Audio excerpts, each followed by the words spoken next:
Sam here with Fog Macro, and I'm going to show you how I take photos with the Canon 65mm MP-E 1:5x giant macro lens. Woo!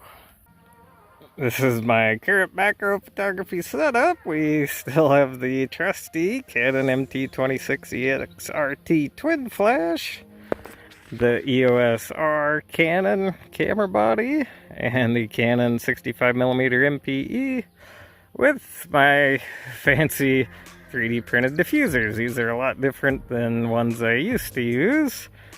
And I just have a little ball socket that lets me adjust the flash heads in addition to moving this around. And this is just something I 3D printed. Pretty simple, and it works really good. This is another item that I 3D printed that's pretty important to my photography. It's just 3 little ball sockets and this magnetic head and 2 little holes so I can fit it on my fingers.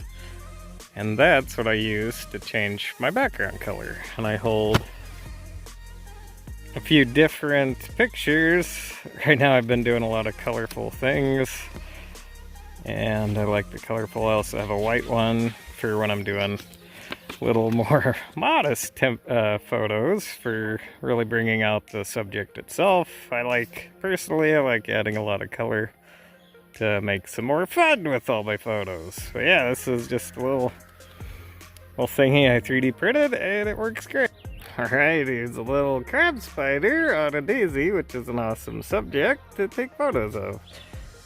These spiders, when they're on flowers, you can hold the flower, move it around, and I'm holding my background right behind it. And I'll just point my camera at it, take some photos.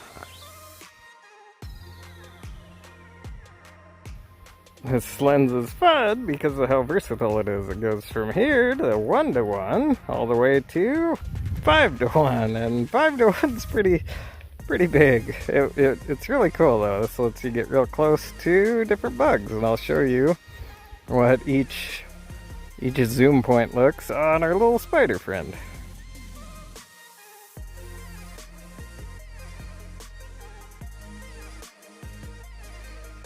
Alright, when adjusting my zoom, I only change the aperture. So this is 1:1, and it's f16. This is 2:1, and I go anywhere from f16 to f14, depending on how much depth of field I want. Here's 3:1, I use f13, 4:1, f10, and 5:1, f9. So there's a little zoom difference, quite a bit from 3 to 5. And I always use ISO 100, change in my aperture 1/200th of a second. And that's how I shoot the different zoom settings.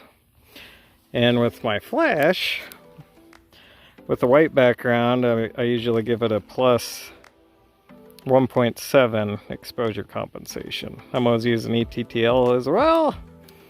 And if I'm using my colored background, I do a +1. And that's just to put enough light through my diffusers.